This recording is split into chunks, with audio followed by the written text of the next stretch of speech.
Bom dia, bom dia, bom dia.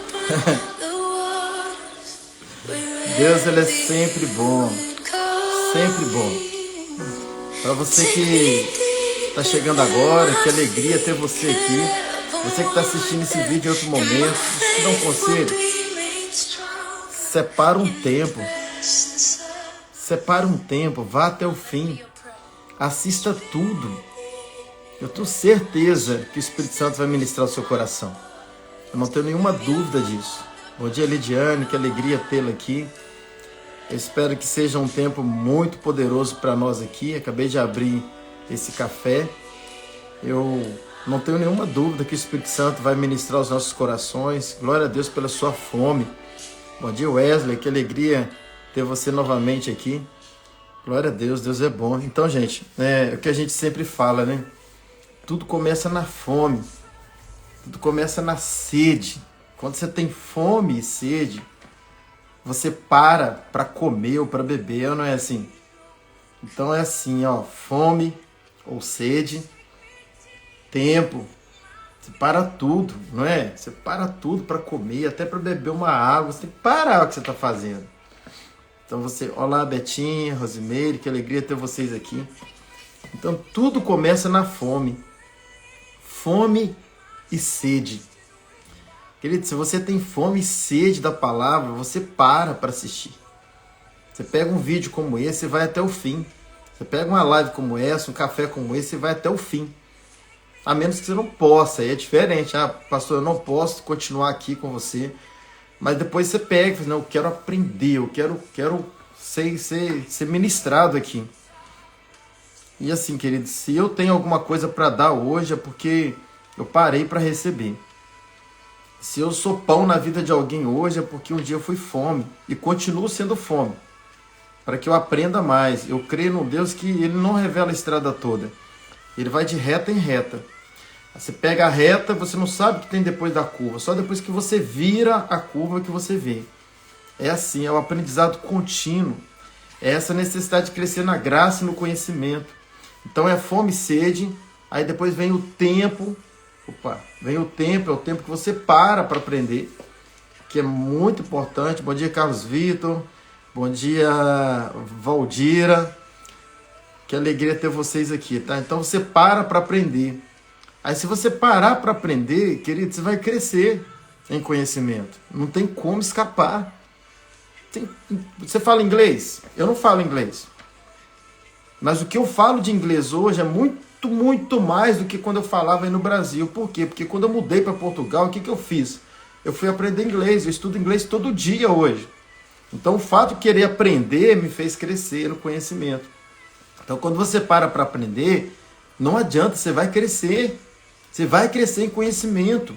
Então dribla o entretenimento. Dribla o entretenimento. Pare sim para entreter, mas também pare para aprender.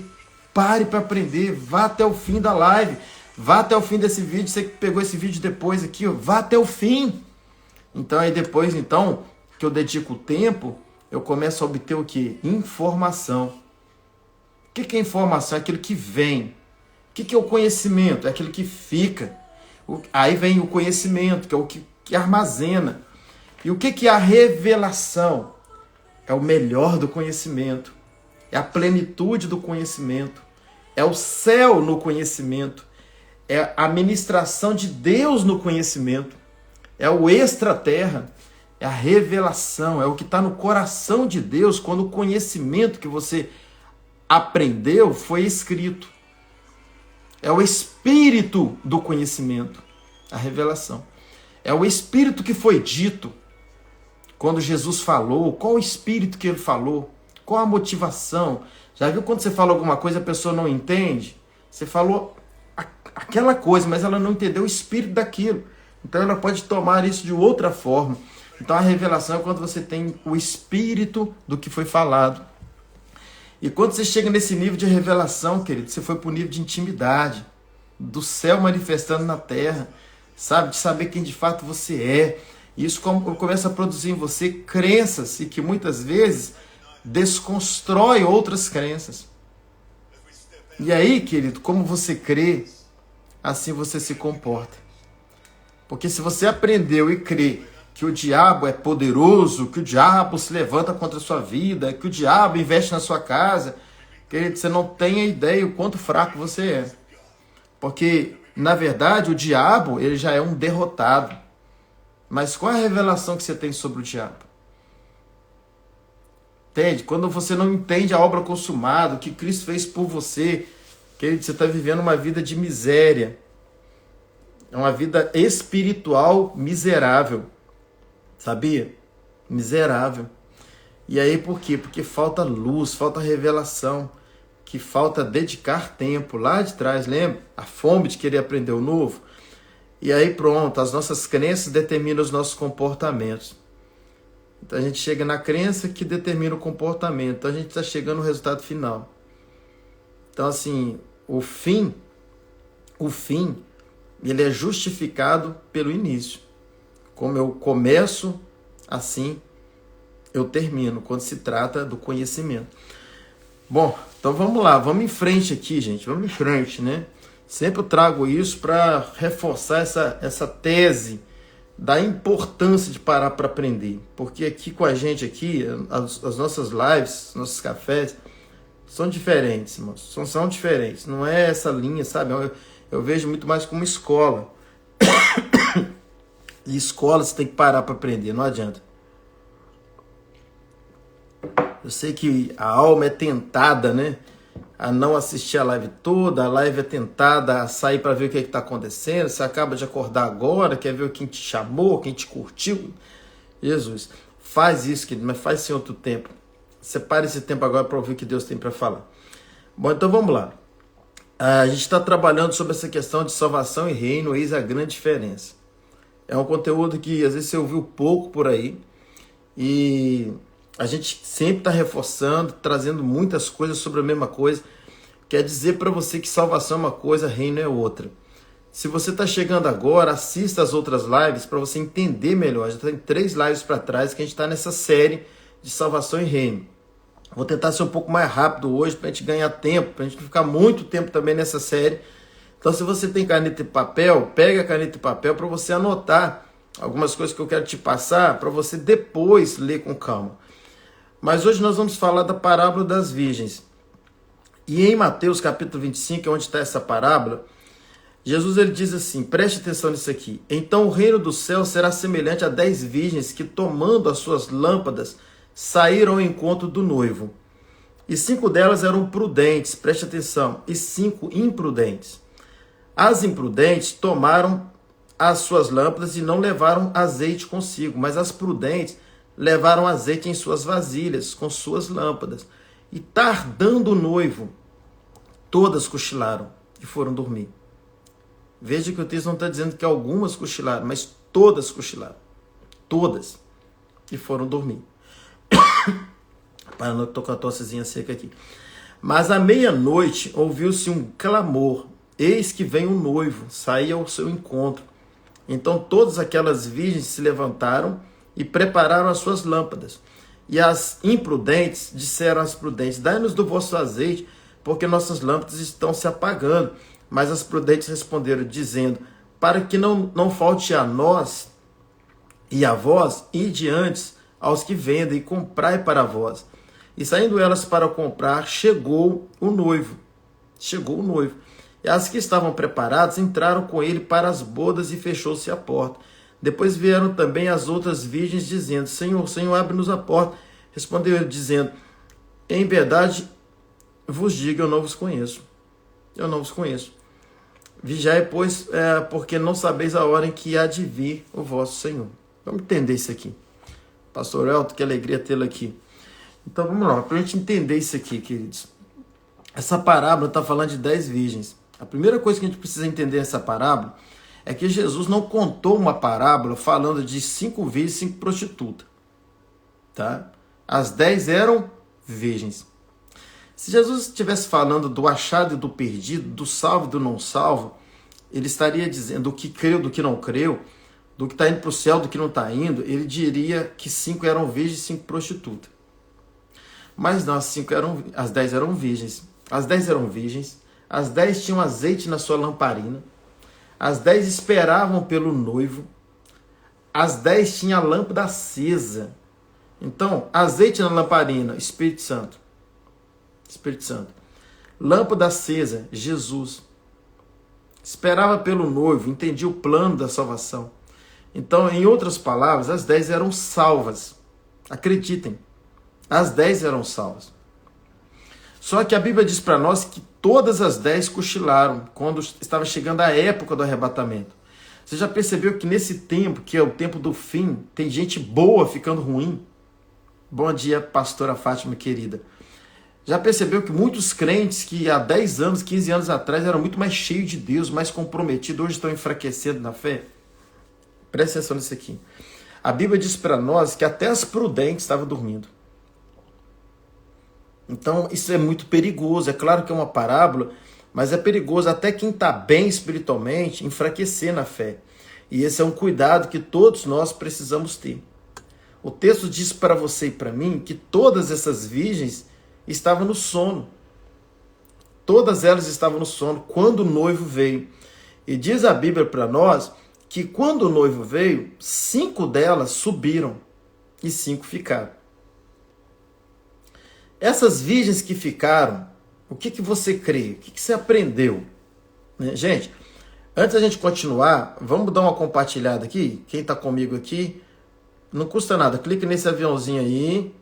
Pronto. Aí já vai aparecer uma lista de pessoas aí para você, que são seus seguidores. Chama eles para dentro. Chama eles para cair para dentro aqui. Para estar assistindo com a gente, aprendendo com a gente aqui. Não é comigo, é com o Espírito Santo. Porque com certeza o Espírito Santo vai trazer luz para nós, vai trazer entendimento desse texto aqui. E aí eu te convido para estar participando aqui desse processo de convite agora. Então não te custa nada. Se você puder fazer isso aí, vai ser bênção. Eu já estou fazendo aqui rapidinho. Pronto. Já enviei para uns 20 aqui. Faz isso também. A gente alcançar mais pessoas. Não por mim, pelas pessoas. Então vamos lá, gente. 5 subiram. 5 subiram.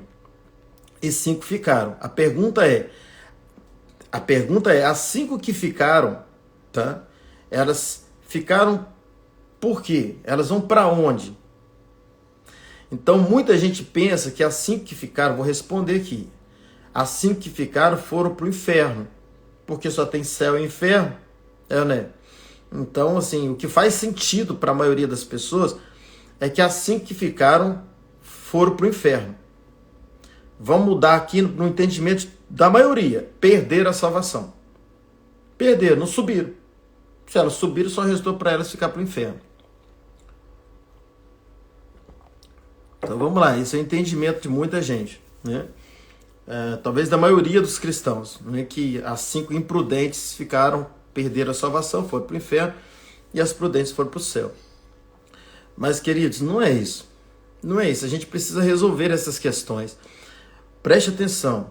Eu sei que isso, quando você não tem a revelação do reino, isso é muito confuso para você.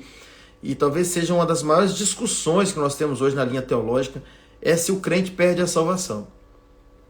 Então, a partir do raciocínio que as 5 que ficaram foram para o inferno, te faz entender, crer, até mesmo ensinar, que crente perde a salvação.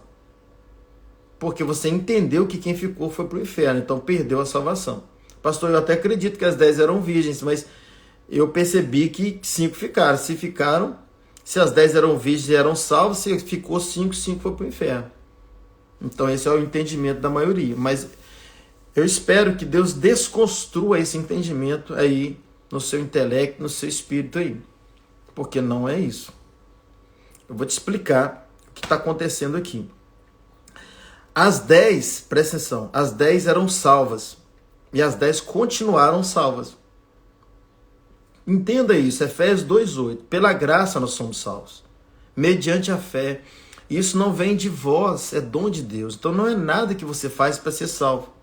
Então se não, presta atenção nisso aqui. Se não é nada que você faz para ser salvo, como alguma coisa que você deixa de fazer, você vai perder a sua salvação. Aquelas virgens deixaram de fazer alguma coisa, deixaram de buscar azeite, de ter azeite nas suas lamparinas, elas dormiram, elas fraquejaram na fé. Então, por esse motivo, elas não subiram. Então, preste atenção. Eu volto a dizer, se a salvação é pela fé, é pela graça, é um dom de Deus, é do céu para a terra, não é nada que eu faço. Você crê sim, né? Pelo amor de Deus. Você crê que a salvação não é nada que você faz, é uma obra que você crê. Tanto é que você prega lá no hospital para alguém que está no último suspiro, ela creu, confessou com a boca, de coração, quem sabe é Deus, ela foi salva, ela não fez nada, ela apenas creu. E por ela ter crido, ela foi salva. Então, se eu sou salvo, construa isso aí no seu coração. Se eu sou salvo por uma obra que não fui eu quem fiz, não é nada que eu faço para ser salvo, como alguma coisa que eu deixo de fazer me faz perder. Se a condição para eu ter não é eu fazer, a condição para eu perder o que eu tenho não é eu deixar de fazer. Quem está entendendo, diga amém. Então a salvação, quando você creu e recebeu Jesus como seu Salvador, você se tornou filho de Deus. João 1,12, você que está anotando aí. João 1,12. Então você creu, recebeu, se tornou filho. Se você se tornou filho, então depois se você falhou, pecou, errou, deixou de ser filho. Aí depois você reconciliou, voltou a ser filho. Aí depois você desviou, deixou de ser filho. Que doideira é essa? Vai e volta, vai e volta. Não é assim. O filho é desobediente, ele continua sendo o quê? Filho. O filho saiu de casa, ele continua sendo o quê? Filho. O filho pródigo foi embora, continuou sendo o quê? Filho. O filho está preso, matou 20. Vamos pensar no pior aqui. Ele continua sendo o quê? Filho. Então, quando você creu em Jesus, o que aconteceu com você foi uma gestação. Então, você foi gerado. Você foi gerado em quem? Em Cristo. E se tornou um filho adotivo do Pai. Então, nós que cremos em Cristo e o recebemos como nosso Salvador, nós nos tornamos filhos por uma obra que Cristo fez por nós. Então, o único que tem o direito de fazer a gente perder essa salvação é ele desfazer a obra. Só que a obra já foi feita e não tem como mais desfazer. Então, querido, resolva isso dentro de você. Salvação não se perde. Mas, pastor, então o que aconteceu nessa parábola das virgens? As virgens perderam alguma coisa? Perderam. E o que elas perderam? Naquele momento, elas estavam perdendo o reino de Deus, que é o melhor da salvação. Perceba que a parábola começa como? Você prestou atenção na parábola? A parábola fala assim, o reino dos céus, que é a mesma coisa do reino de Deus, só que no termo de Mateus usa reino dos céus porque é escrito aos judeus, senão trazia muita confusão no povo judeu. Então foi uma estratégia de Mateus escrever o reino dos céus, mas ao mesmo reino de Deus. E o texto está dizendo que o reino dos céus é semelhante a 10 virgens. Veja, Jesus não está dizendo que a salvação é semelhante a 10 virgens. Ele está dizendo que o reino dos céus, isto é, a recompensa de quem já é salvo. Então você pode perder essa recompensa? Pode. Vamos entender melhor isso aqui numa linguagem popular, mas é só para você entender, tá? Tem muita gente que vai viver no céu, no chão de fábrica. O que é o chão de fábrica, pastor? Nunca ouvi nem essa linguagem. O chão de fábrica é o pior nível de uma empresa. É o peão que é chamado. Enquanto ele está lá trabalhando no peso, tem o outro lá no ar-condicionado fazendo o quê? A gestão, fazendo a administração, o governo, a liderança.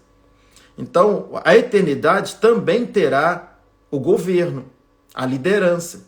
Terá o melhor da eternidade. Mas Deus está sendo justo? É aí que ele está sendo justo. Porque não é justo você ser um mero salvo e não fazer nada para Deus e viver a mesma eternidade daquele que se entrega a Deus, que se dedica a Deus, que se torna um ganhador de vidas para Cristo, que mergulha nas coisas de Deus. Você está dentro da igreja, você não tem coragem de entregar um dízimo. E tem aquele que é fiel no dízimo, que financia a obra de Deus, tem qualquer projeto na igreja, ele entra junto para dentro do projeto. E aí você não dá nada, você só está preocupado com a sua salvação. E depois você ter a mesma eternidade que esse outro. Não é justo alguém ter a mesma eternidade, alguém que aceita Jesus no último dia da vida dele e vai para o céu, ter a mesma eternidade de alguém que trabalhou 50 anos para Deus. Servindo a Deus, entregou tudo, entregou a vida a favor do Evangelho. E muitos desses até morreram no campo missionário por amor ao Evangelho. E estes dois ter a mesma eternidade. Não vai ser assim. A hierarquia no céu, Deus sempre trabalhou com hierarquia. Veja que Lúcifer era o líder dos anjos. Era eu perdi a palavra aqui. Mas ele era o sinete da perfeição. Ele era a liderança de todos os anjos. Ele era o maestro de conduzir todo o processo de adoração no céu. E existiam as outras hierarquias, os querubins, os serafins, os anjos que se posicionavam em áreas diferentes, anjos de guerra, anjos de adoração. Então o céu é hierárquico. Deus é hierárquico. Quando Deus cria Adão e Eva, ele fala domine, governe, põe nome. Deus sempre trabalhou com hierarquia. Lembra dos reis, dos profetas, que são lideranças, dos ministros, dos pastores, são lideranças instituídas. Deus trabalha com governo. O modelo do céu é um modelo de reino, é um modelo de governo, é um modelo hierárquico, é um modelo de divisas, que cada um tem a sua. Por isso que Jesus, quando veio a essa terra, ele instituiu o quê? Um reino. Por isso que daqui a pouquinho nós teremos o reino milenar. E depois nós teremos o reino eterno. Na cidade santa, na Nova Jerusalém de Apocalipse 21, fala de uma cidade de governo, que vai estar governando as nações dessa nova terra, que é esse novo céu. Então Deus trabalha com essa hierarquia. Então ele está preparando um povo salvo para que cada um ocupe o seu lugar, ocupe a sua posição nessa hierarquia. E aí vem as suas obras, aí vem o seu trabalho. E se você é alguém que é uma virgem imprudente, o que está acontecendo? Você está perdendo posições no reino. E foi o que aconteceu com aquelas virgens. Elas perderam posições no reino. Elas não perderam a salvação, porque não é elas que fizeram nada para ser salvo e, consequentemente, não é nada que elas deixaram de fazer para perder. Mas elas deixaram de buscar o melhor da eternidade. Elas deixaram de preocupar com a vida de reino. Ao invés de elas mergulharem no reino dos céus, elas mergulharam no reino da terra. Você conhece alguém assim? Conheço, pastor. Quando eu olho no espelho, eu vejo essa pessoa. Brincadeira. Então tem muita gente que está muito mais preocupado com o reino da terra do que com o reino dos céus. E no grande dia, cada um vai ter a sua recompensa conforme o que foi feito por meio do corpo. Isto é o que você fez nessa terra. Por isso que a Bíblia diz que todos nós, salvos, vamos comparecer no tribunal de Cristo, para que cada um receba o seu galardão, que é a sua recompensa, a sua posição na eternidade, daquilo que foi feito por meio do corpo, ou bem ou mal. Está lá em Coríntios 5. Então veja, o que eu faço hoje como salvo é que me garante uma posição melhor na eternidade. E é isso que muita gente não compreende. Fica muito preso nessa questão de ser salvo, não ser salvo, ser salvo, não ser salvo, perder, não perder a salvação. Querido, o que Deus tem para nós é muito mais do que apenas ir para o céu. É ir para um mundo de governo, ir para uma eternidade de governo. Lembra que a mãe de Tiago e João falou para Jesus assim, eu já disse isso aqui, estou repetindo, coloca um à sua direita, coloca um à sua esquerda. Por quê? Porque a mãe de Jesus entendia de reino. E ela falou assim, coloca eles na melhor posição lá. E aí Jesus fala o quê? Não, isso não compete a mim. Hoje compete, porque ele voltou a ser Deus. Mas ele como homem falou, isso não compete a mim, compete ao meu Pai. Lembra? Lembra do ladrão da cruz, aquele criminoso? Ele disse assim, eu já estou repetindo isso aqui também. Ele fala assim, lembra de mim quando estiveres no teu reino. Eu costumo dizer que o ladrão sabia mais de reino do que um monte de crente. Que trágico isso. É pouco pregado o assunto que Jesus mais pregou.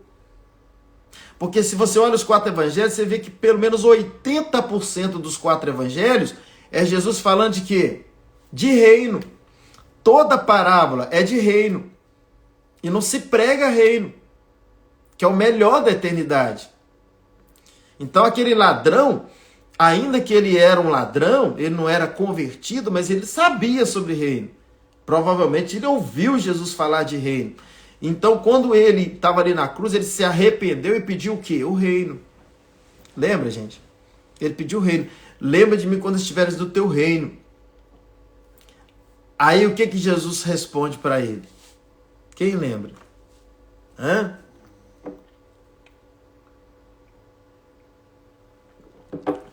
Deixa eu responder aqui.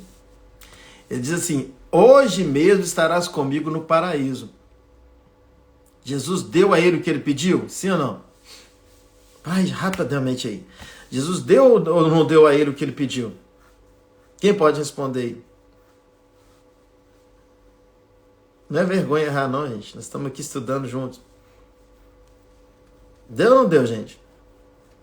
O que vocês acham? A palavrinha de 3 letras, sim ou não. Vocês não estão respondendo, né? Estão segurando aí. A Betinha colocou aí, paraíso, isso aí. Então Jesus não deu a ele o que ele pediu, porque pediu o reino. Ele pediu o reino. E Jesus deu para ele o quê? O paraíso. O que é o paraíso, gente? Wesley, parabéns pela resposta aí. Mas a resposta é não. Jesus não deu a ele o que ele pediu. Ele pediu o reino. Mas Jesus deu a ele o paraíso. Qual a diferença? Jesus não deu. Jesus não deu o que ele pediu.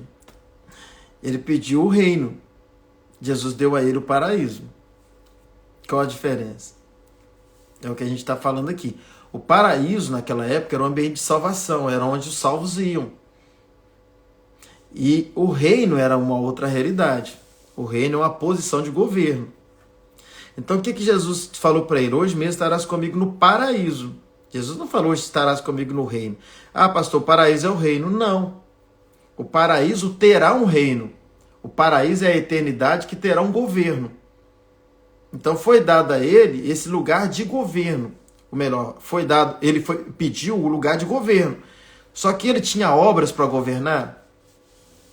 Ele alcançou o reino, porque a salvação é o que Deus conquistou por mim. O reino é que eu conquisto.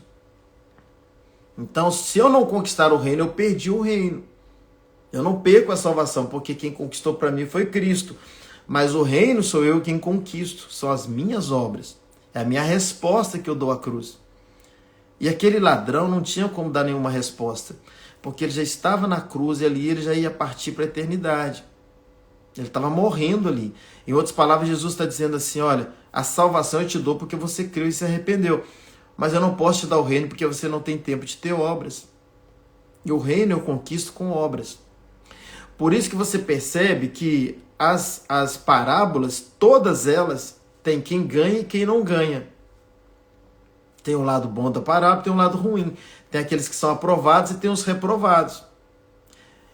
Esse é um detalhe da parábola, é uma característica das parábolas. E uma outra característica das parábolas é que toda parábola começa com o reino dos céus ou o reino de Deus. Toda parábola fala o reino dos céus é semelhante a o reino e não a salvação. Quando você lê, eu já disse aqui, estou repetindo, reforçando também. Quando você lê as cartas apocalípticas, as 10 cartas apocalípticas, ou 10, onde eu tirei isso? As 7 cartas apocalípticas, todas elas tá falando para a igreja, sim ou não? A igreja de Filadélfia, a igreja de Laodiceia, de Tiatira, de Éfeso. É uma carta escrita às igrejas. Às igrejas. Então estava sendo escrita a quem? Aos salvos. Aos salvos. Mas toda carta, tá? Essa é a primeira característica. Todas elas são escritas à igreja, aos salvos. E uma outra característica dessas cartas também é que todas elas têm ao que vencer. E ao que vencer tem uma recompensa.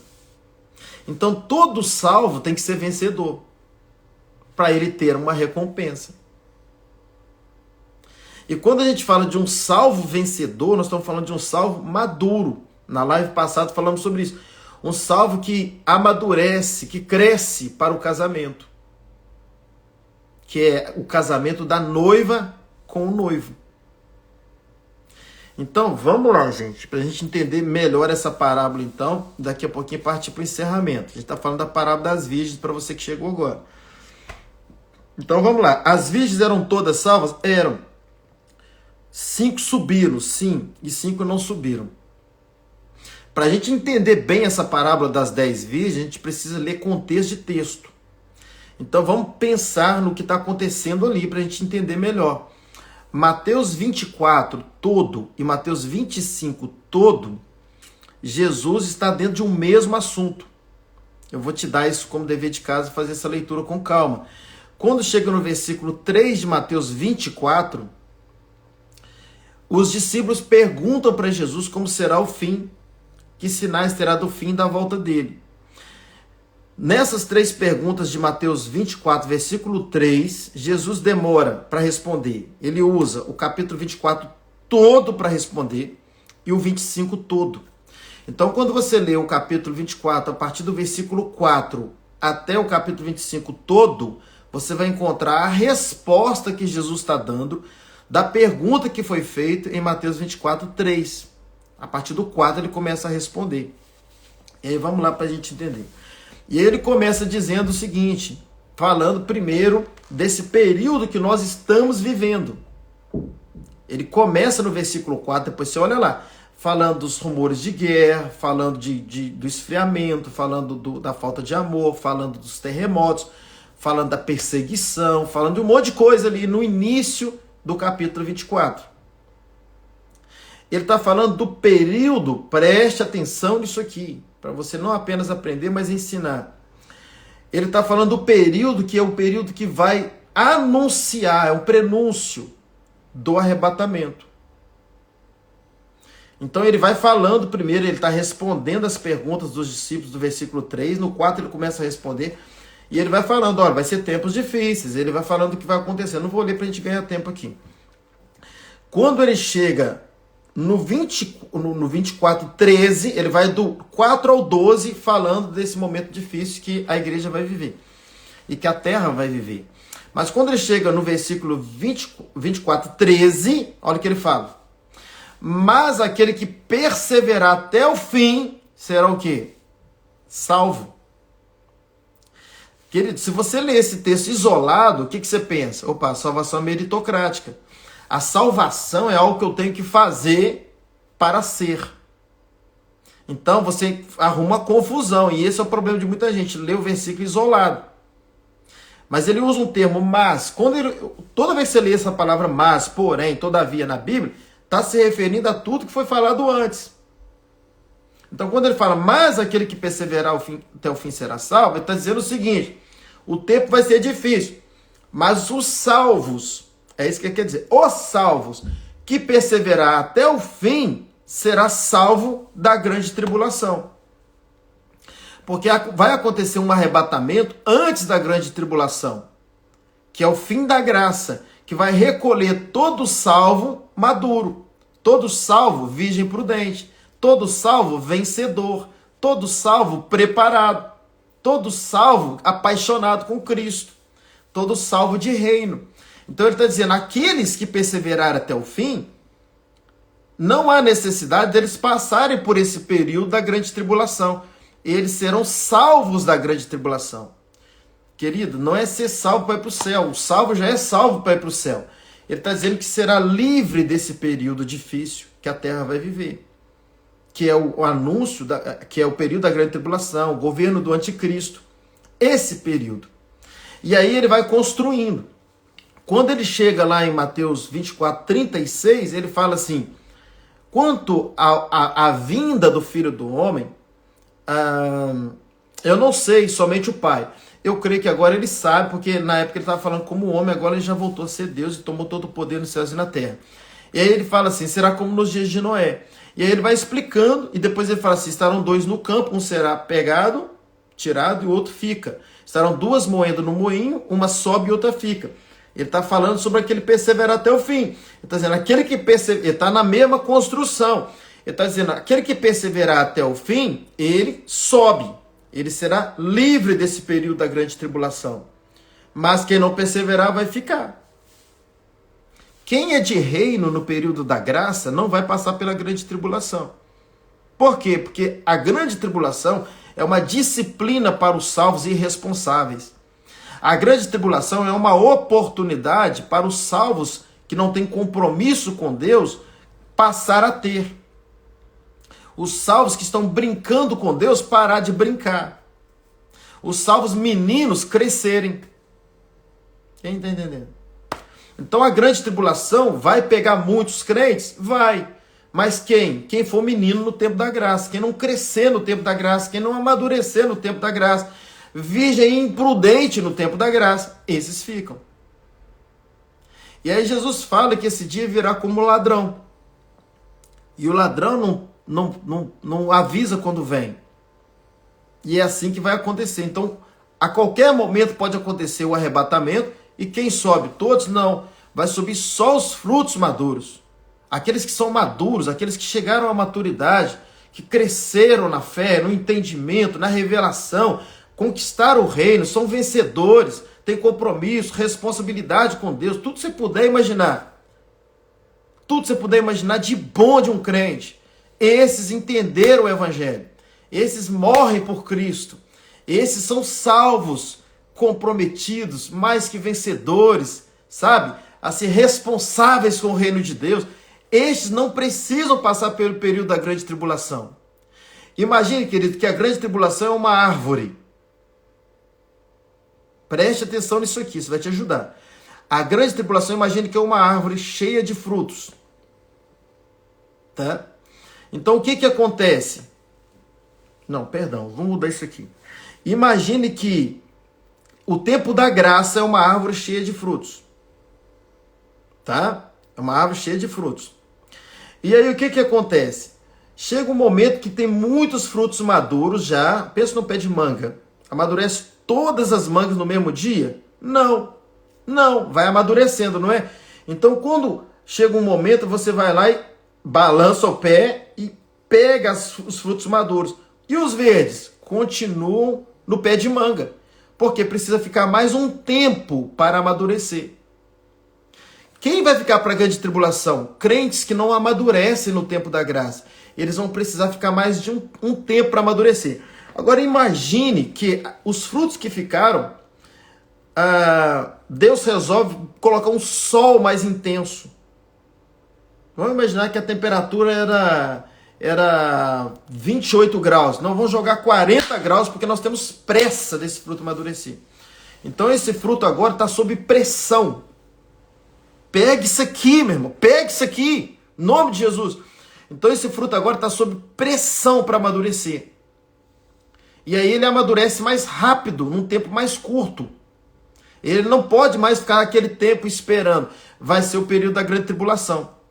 Vai ser um período curto, porém um período de muita pressão, de perseguição, de dor, de sangue.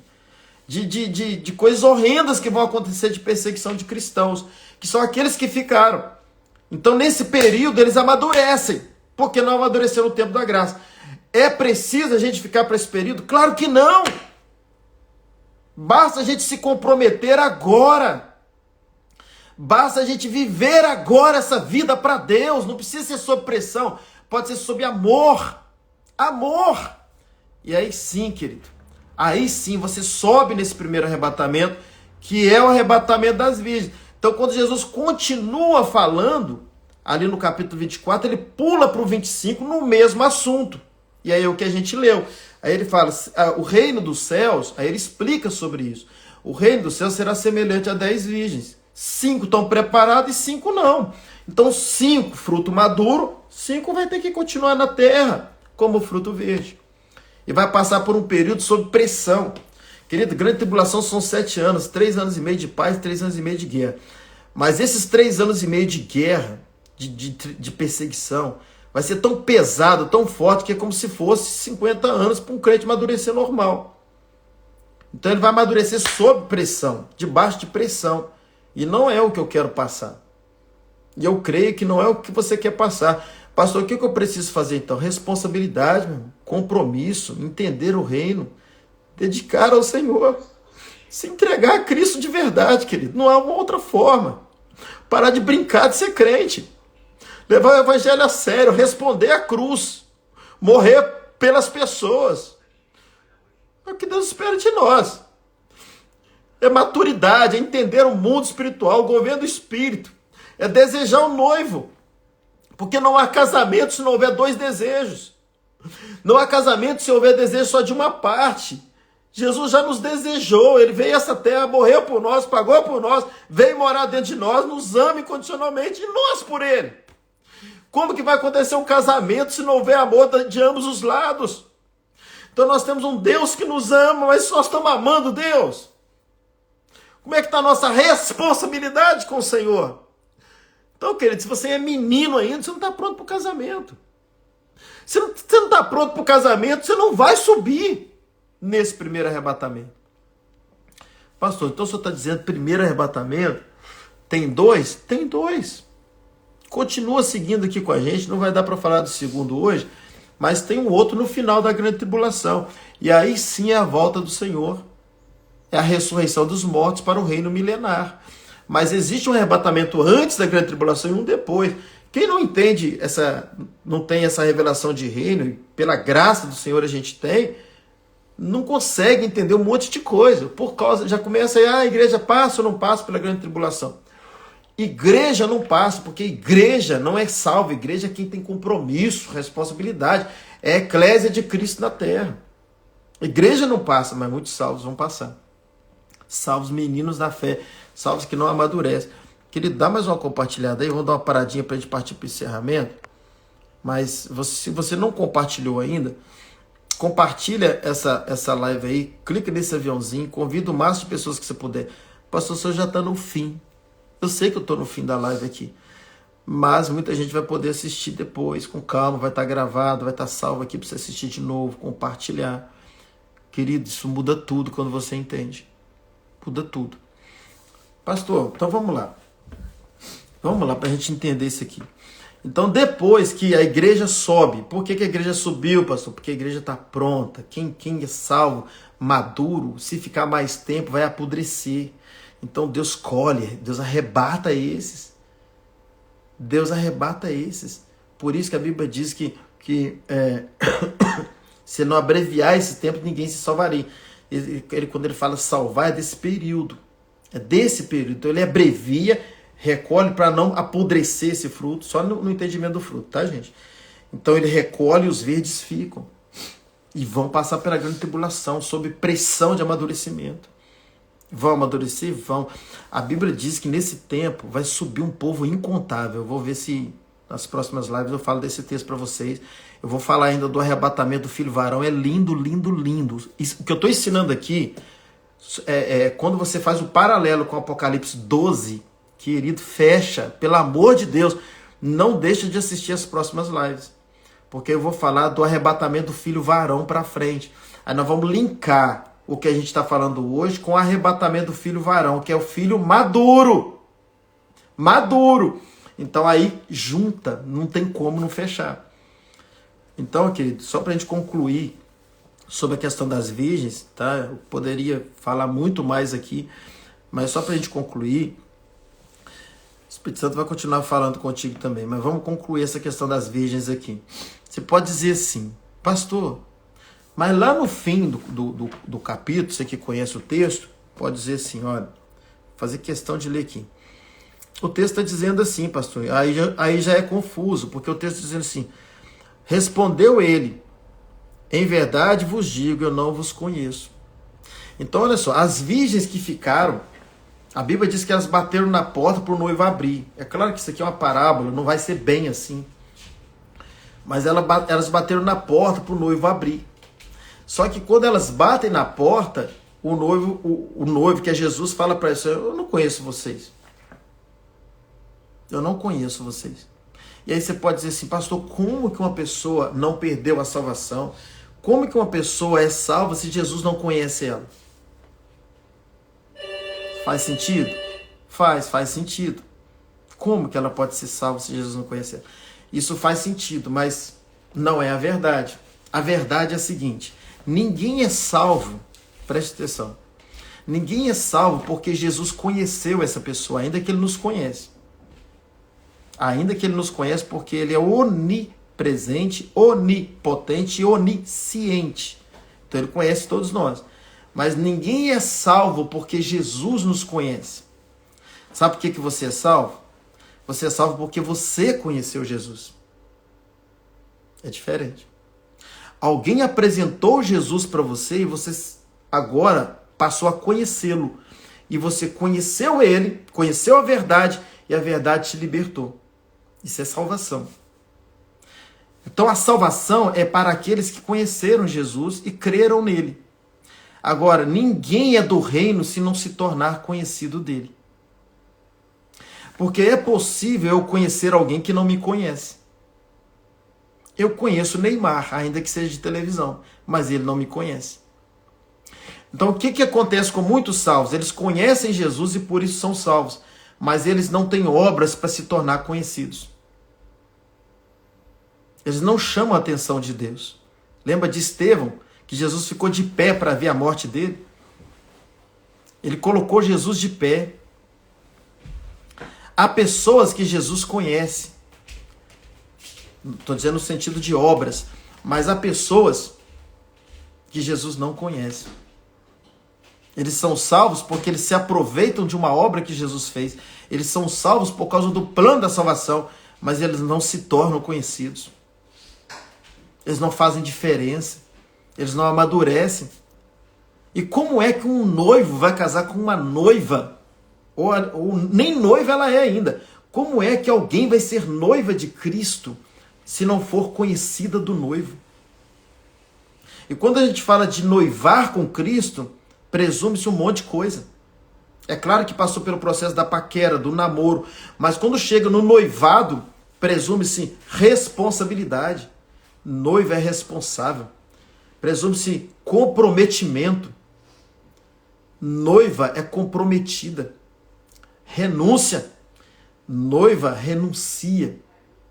Noiva renuncia. Entrega. Noiva se entrega. Se entrega. Não estou dizendo no sentido ainda sexual, mas se entrega. Isto é, já está abrindo mão de um monte de coisa para se entregar ao seu noivo, que daqui a pouquinho vai dar um casamento. Noiva abre mão de um monte de coisa pelo noivo. E por aí vai. O que Jesus está dizendo para aquelas mulheres, aquelas virgens, é assim: eu não conheço vocês.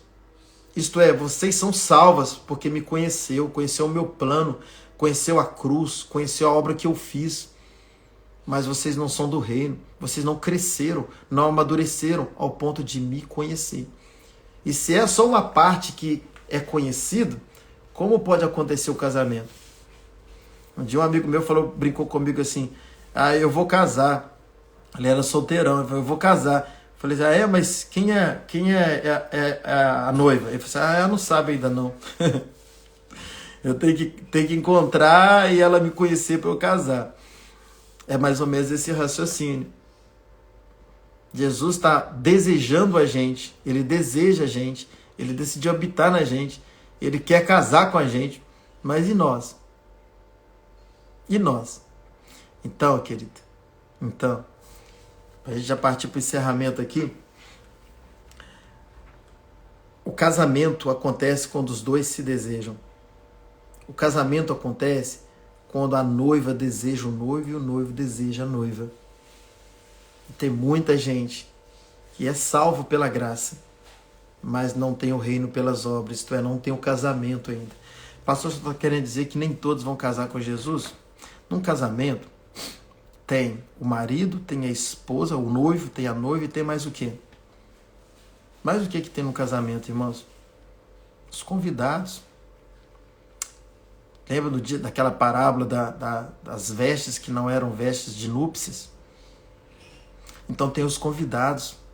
Quem são os convidados? São aqueles que não alcançaram a posição de noiva. Eles vão passar a eternidade? Vão. Eles vão passar a eternidade, mas numa outra posição de eternidade. Então é isso que Jesus estava dizendo: eu não conheço vocês. vocês me conhecem, mas eu não conheço vocês. Ele está falando de intimidade. Ele está falando de relacionamento, de compromisso. E aí, querido, o que acontece, pastor? Nesse período da grande tribulação, as 5 virgens ficam. E ali, espera-se que elas amadureçam. Porque é o que deve acontecer. Porque muita gente vai ver que ficou e vai dizer, poxa, se eu soubesse que era tão sério assim. Então eles vão para um outro nível de responsabilidade. E João vê um povo que a Bíblia fala que é um povo incontável, de raças, tribos, línguas e nações, povos, que João pergunta, o ancião pergunta para João assim, quem são estes? E João fala, eu não sei. Aí o ancião responde, estes são aqueles que vieram da grande tribulação, que lavaram as suas vestes nas vestiduras, no sangue do Cordeiro, que não adoraram a besta. Quem são esses? São salvos que ficaram. E que no período da grande tribulação, deu uma resposta ao Evangelho. Levou o Evangelho de Cristo a sério. Agora, eu preciso esperar esse tempo? Eu preciso passar por esse tempo? Não. Eu posso, antes desse tempo, que é esse período da graça, ser um apaixonado por Cristo.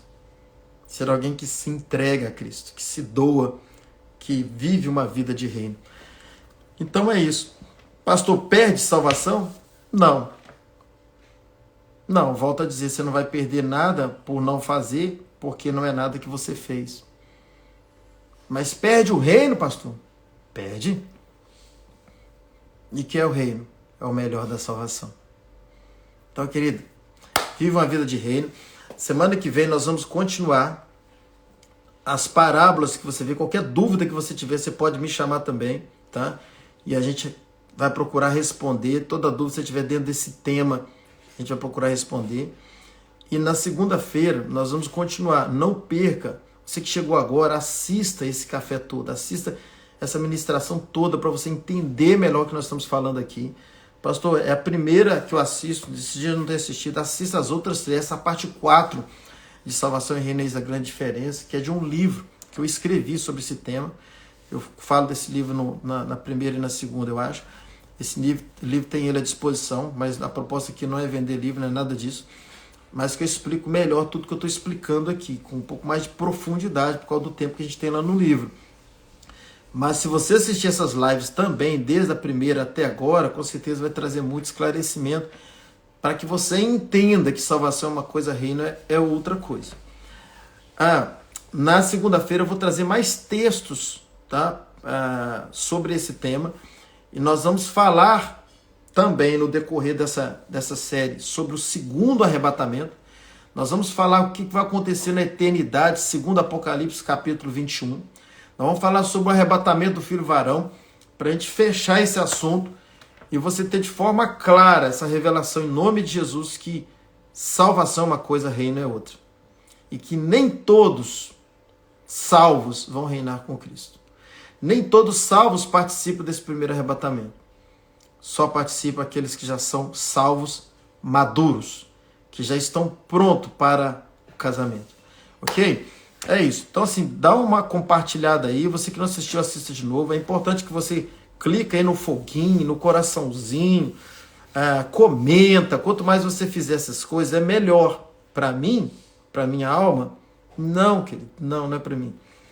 É para que o algoritmo do Instagram entenda que é de relevância a live, o conteúdo, e o próprio Instagram já entrega para outras pessoas também. Então, faça isso, não deixe de fazer, clica bastante no coraçãozinho, no foguinho, comenta e compartilhe para que outras pessoas sejam alcançadas com esse tema que para mim foi um descortinar. Desde quando eu aprendi em 2017 sobre salvação e reino, isso descortinou, sabe? Trouxe muita clareza. E é muito mais fácil eu entender quando a Bíblia está tratando de salvação e quando ela está tratando do galardão do salvo, que é o reino de Deus. Bom, no mais, um fim de semana poderoso. Tenho certeza que vai ser poderoso, porque Deus é sempre bom, apesar de nós, e até segunda-feira. Grande abraço para todos aí.